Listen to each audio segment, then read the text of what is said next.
Now here is two bottles of water. One is full and another one is half full. Now I want you to make a guess, which one is more tiring to hold? Well, it doesn't matter. It matters which one you put down first. Just like stress, it doesn't matter if the stress is big or small. It matters if you know how to let go or put it down for a while. Hi everyone, my name is Minnie and I am the self-care coach and founder of Minnie Chang. Today we're going to talk a little bit more about stress management. Now, whenever we say the word stress, we always think about the bad feelings or the negative feelings that comes with it. But let me tell you this, stress is not all bad. There is healthy stress and there is also the unhealthy stress. So today we're going to talk a little bit more about the difference, and then we are also going to talk about the coping strategies or the self-care activities that you can do to reduce the bad kind of stress. Now, what exactly is stress? Stress is how the body and the brain respond to a certain demand. Any kind of challenges or demands, such as performing well in school, in work, or meeting the family needs, can be very stressful at times.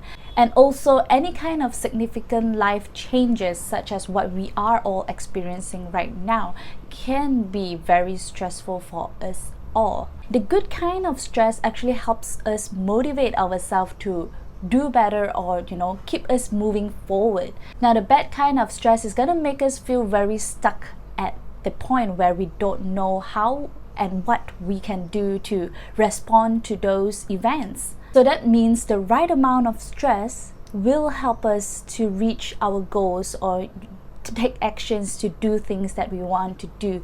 However, if we don't learn the right coping skills or we don't have the right resources to cope with those kind of stress, it will become bad stress eventually. And the bad stress will slowly get into a detrimental point where we will experience things like burnout, feeling compassion fatigue, or even other mental health issues. Especially in the healthcare profession, burnout and compassion fatigue is very, very real. Now, compassion fatigue is a kind of secondary stress reaction. Especially in the healthcare profession, we give and give and give, and we don't take care of ourselves. We will experience this thing called the compassion fatigue, where we start to feel indifference about other people's suffering. What I'm trying to say is that we don't want to wait until we experience burnout or compassion fatigue to start taking action. These are actually the symptoms and the signs that we need to take immediate action to take care of our own well-being. So today I'm going to talk you through a little bit more about what we can do to help us prevent those things happening. Now, the first thing is to raise awareness. So be sure to notice those little tiny symptoms in your life, in your body, in your reaction to certain things. See how you react to stress. For example, if I start to get sick very frequently, then I know that my body is under a lot of stress. The body tells us a lot about what we are going through. And also notice how you react to certain things. For example, if I get very easily agitated or I get very annoyed easily with something that someone says to me, then I will need to take a step back to kind of analyze what's going on with my reaction. So two of the questions that I like to use to kind of keep me in check and raise a little bit more awareness about what I'm feeling is: first is, what am I feeling? Second is, what is my body telling me? For example, today I am feeling a little bit low in energy and my body is feeling sore, then I know that the body is trying to tell me something. Now, my second tip is to practice self-care. Now, self-care is defined in different ways with different sources. I like to define it as taking proactive steps to take care of your well-being, and this includes your physical well-being, emotional well-being, and mental well-being. Now, there's plenty of different self-care activities out there. You can Google it or even find it online. There's a lot of different things you can do. So self-care and coping is very different. Self-care is taking the preventative measure of taking good care of yourself, so you prevent further stresses. As for coping, it is how we can efficiently, respond to those stresses. So one is more of a preventative measure and another one is more of a responsive measure. That is why it is very, very important to carve out time to take care of your well-being. Now, self-care activities doesn't have to be a huge thing. It doesn't need to take like a full day to do it. It could simply be like a 5 minutes walk outside your house, as long as you are mindful and as long as you are proactive about it. You don't do it only when you are stressed. You do it consistently, make it like a little habit of yours. Just like how I explained earlier, when you hold a cup for too long and you don't put it down, it's gonna be very stressful and very tiring. However, if you put it down every now and then, it is less tired. So something that I like to introduce to people is practical self-care. Now, a lot of people think that self-care has to be aesthetically pleasing, doing my manicure, pedicure, go for a spa, putting on masks, those kind of things.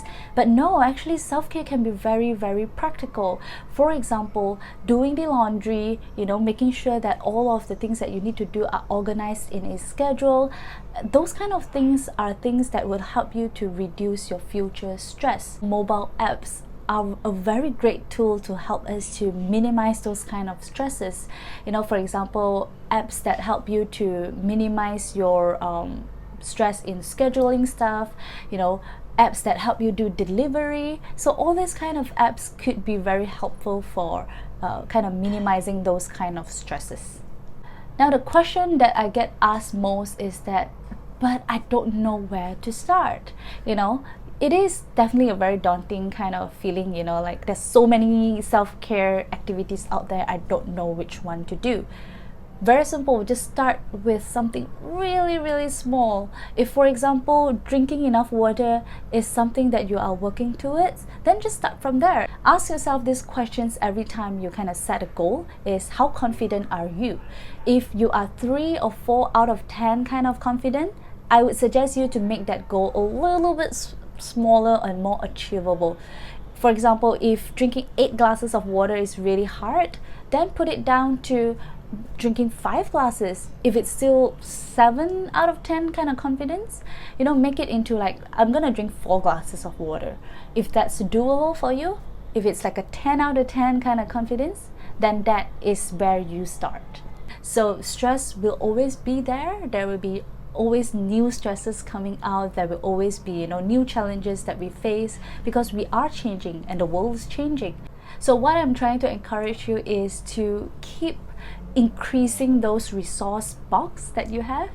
Put it in your resource backpack, carry it with you. The more you have them, the more you are capable in coping with different kind of stresses. Thank you so much, Locum Apps, for having me here. Now, the good news is Locum Apps is actually kind enough to host a giveaway. Now, answer these questions. What are some of the self-care activities that you are going to implement in your life right now? Comment down below. Locum Apps team will choose 2 commenters in this video for the giveaway. Thank you so much, everyone, and thank you so much, Locum Apps, for having me on this platform, and I will hopefully see you soon.